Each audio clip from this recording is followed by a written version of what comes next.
두 골이나 도둑맞고 이강인이 PSG에서 선발로 나와 킬패스로 이겨버리자 도둑맞은 두 골 분석한 현지 전문가들의 분석 접한 팬들 충격에 아연실색. 두 달 만에 리그 복귀전을 치른 골든보이 이강인을 향해 평가가 엇갈렸다. 파리 생제르맹 PSG는 22일 한국 시각 프랑스 파리의 파르크 데 프랭스에서 열린 스트라스부르와의 2023에서 2024 시즌 프랑스 리그 1라운드 홈 경기에서 3대0 완승을 거뒀다. 지난 9일 스타드 렌과 원정 경기에서도 3대1로 승리한 리그 2위 PSG 5승 3무 1패 승점 18는 연승에 성공하며 선두 OGC 니스 5승 4무 승점 19와 격차를 승점 1로 줄였다. 3연패를 당한 스트라스부르 3승 1무 5패 승점 10는 12위로 떨어졌다. 이는 이날 선발 출전에 풀타임을 소화했다. 이강인이 리그 경기에 나선 것은 8월 20일 툴루즈와의 2라운드 1대1무가 마지막이었다. 풀타임은 프랑스 입성 후 처음이었다. PSG는 8월 22일 구단 공식 홈페이지를 통해 화요일 메디컬 업데이트는 이강인에게 집중된다. 이강인이 왼쪽 대퇴 사두근 부위를 다쳤다. 9월 A매치가 끝날 때까지 치료에 전념할 예정이라고 했다. 이에 앞서 프랑스 언론 역시 이강인의 부상 사실을 집중 보도했다. 레키프는 랑스와의 3라운드를 앞두고 PSG의 이강인 부상이라는 나쁜 소식이 전해졌다고 했다. PSG 입성 후 벌써 두 번째 부상이었다. 이강인은 7월 22일 르아브브 AC와의 비공개 친선 경기에 선발 출전해 부상으로 쓰러졌다. 활발한 움직임을 보이던 이강인은 전반 43분 오른 햄스트링을 부여잡았다. 결국 교체 아웃됐다. 이강인은 곧바로 이어진 동아시아 투어에 합류했지만 경기에 나서지 못했다. 훈련도 거의 하지 못했다. 일본 투어 경기에 나서지 못하고 회복에 주력했던 이강인은 한국 투어에서 마침내 복귀전을 치렀다. 이강인은 전북 현대와의 경기에 후반 22분 교체 투입돼 20분 남짓 활약했다. 정상 컨디션은 아니었지만 빠르게 부상에서 회복하고 있음을 알렸다. 네이마르의 이적, 음바페의 복귀 등 어수선한 분위기 속 이강인은 PSG의 핵심 전력으로 자리매김했다. 개막전부터 출전했다. 이강인은 로리앙과의 개막전에 선발 출전해 맹활약을 펼쳤다. 측면 공격수로 나선 이강인은 경기에 나선 PSG 선수 중 가장 위협적인 모습을 보였다. 이강인은 경기 후 리그 1 사무국이 선정한 로리앙전 더 플레이어로 이름을 올렸다. 이어진 툴루즈전에서도 나섰다. 하지만 기대했던 공격 포인트는 없었고 오히려 선발 공격진 중 최저점을 받았다. 측면 공격수도 두 경기에 나선 이강인은 음바페, 우스망 덴벨레 등 핵심 측면 자원이 복귀한 만큼 미드필더로 변신할 수 있다는 소식이 나왔지만 부상으로 입맛을 다셨다.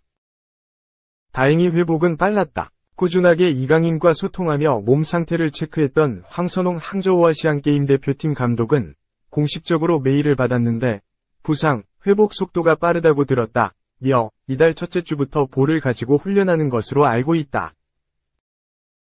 9월 A매치가 끝난 뒤 주말 경기에 맞춰서 복귀를 준비하고 있다고 전했다. 이강인은 지난달 20일 프랑스 파리의 파르크 데 프랭스에서 열린 도르트문트와의 2023에서 2024 시즌 유럽 챔피언스 리그 조별리그 F조 1차전을 통해 복귀전에 성공했다. 이강인은 후반 교체 투입됐다. 후반 34분 그라운드를 밟은 이강인은 짧은 시간이었던 만큼 이렇다 할 활약을 펼치지는 못했다. 다만 몸 상태는 나빠 보이지 않았다. 이강인은 이날 12번이 패스를 시도, 100%의 성공률을 자랑했다. 슈팅이나 키패스는 없었다. 이강인은 후스코어드닷컴으로부터 6.1점의 평점을 받았다. 이날 출전으로 이강인은 4년 만에 유럽 챔피언스 리그 복귀에 성공했다. 이강인은 과거 발렌시아에서 뛸 당시 유럽 챔피언스 리그를 경험한 바 있다. 2019에서 2020 시즌 첼시와의 조별리그 1차전에서 후반 45분 교체 투입된 이강인은 18세 6개월 30일로 한국인 유럽 챔피언스 리그 최연소 데뷔 기록을 세웠다. 종전 기록은 당시 바이에른 뮌헨 소속으로 출전한 정우영의 19세 2개월 8일이었다. 이 경기 후 이강인은 아시안게임 대표팀에 합류했고 금메달을 목에 거는데 성공했다. 기대했던 만큼의 맹활약은 아니었지만 금메달에 일조했다. 3차전을 앞두고 대표팀에 합류한 이강인은 황선홍 감독의 배려 속 서서히 출전 시간을 늘렸고 결승전에서 맹활약을 펼쳤다. 비록 공격 포인트를 올리지 못했지만 존재감만으로도 확실한 임팩트를 남겼다. 이강인은 소속팀 복귀 직후 구단과 인터뷰를 진행했는데 그는 파리, 구단에서 좋은 기회를 주셔서 아시안게임에서 목표였던 금메달을 들고 올 수 있었다고 말했다. 이강인은 구단과 기나긴 차출 협의 끝에 9월 21일 황선홍호에 합류해 한국의 3연패에 일조했다. 한일전 결승전 승리로 금메달을 따내며 병역 혜택을 받았다.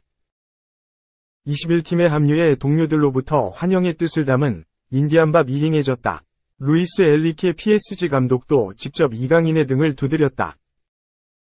이강인은 여름에 큰 구단에 온 것은 저한테 또 한 번이 도전이었다.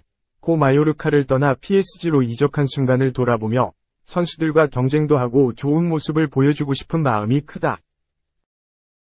몸 상태가 괜찮아 뛸 수 있는 상태다. 빨리 뛰고 싶은 마음이 크다. 고 말했다. 이강인은 8월 말 허벅지 부상을 당해 한 달가량 결장했다. 아시안게임에 가기 전 부상이 있었지만 아시안게임과 A매치를 치르면서 몸 상태가 많이 좋아졌다. 앞으로 더 좋아질 것이라고 했다.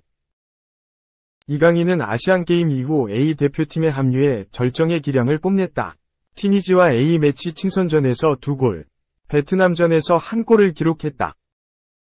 도움도 2개나 기록했다. 두 경기에서 모두 코너킥으로 김민재의 헤더골을 도왔다. 튀니지전은 A매치 데뷔골이었다.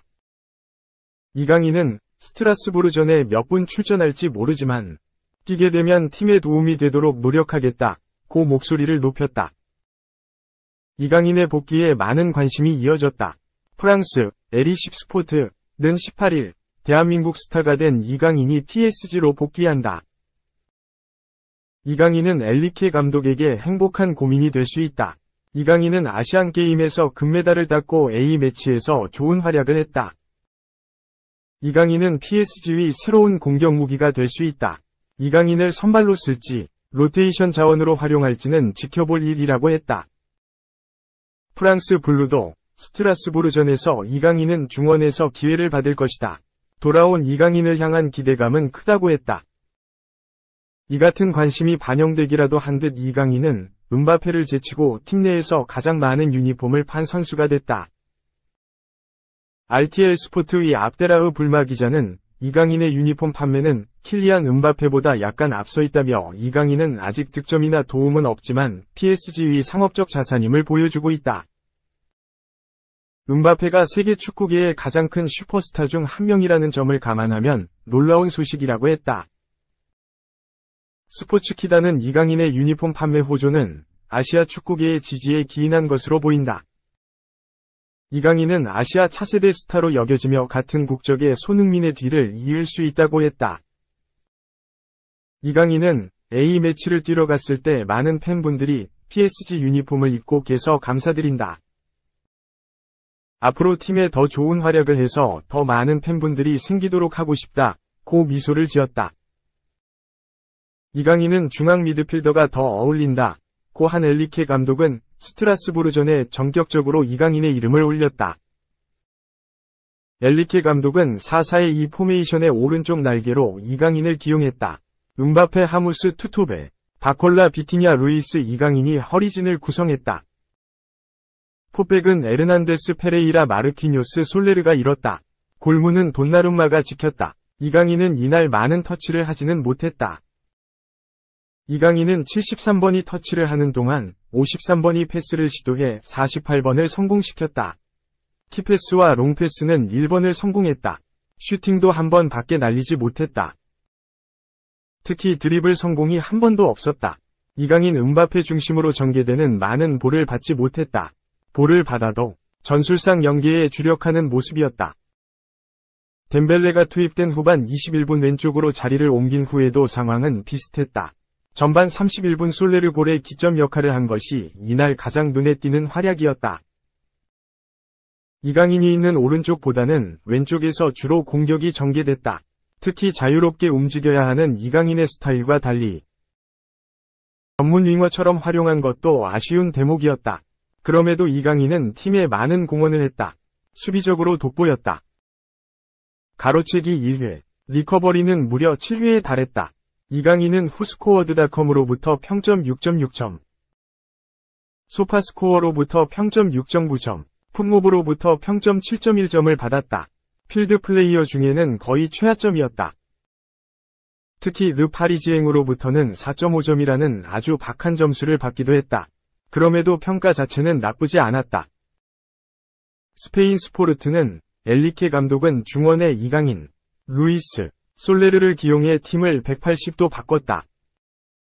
음바페와 함께 이뤄진 변화는 AC 밀란과의 유럽 챔피언스 리그 경기를 앞두고 성공적인 모습을 보였다고 했다. 프랑스 레키프도 2달 만에 나선 선발이었다. 그는 오른쪽 날개에 배치되어 있다가 덴벨레가 투입되며 왼쪽으로 자리를 옮겼고 활동량과 열정을 선보였다. 오프사이드 상황에서 음바페에게 두 번째 골 기회를 준 침투 패스는 정말 훌륭했다고 언급했다. PSG가 기대 이하의 경기력을 보여주고 있는 가운데 이강인의 가세와 함께 창의적인 부분에서 개선이 있었다고 평가한 것이다. 실제 이날 이강인은 자신의 기량을 거의 보여주지 못했음에도 몇몇 인상적인 플레이를 통해 팀을 바꾸는 모습을 보였다. 엘리케 감독은 A매치 휴식기 직후 치른 경기였다. 우려가 있었던 것은 사실이다. 전술, 선수들의 사고방식을 바꾸는 것은 분명 쉽지 않은 일이다.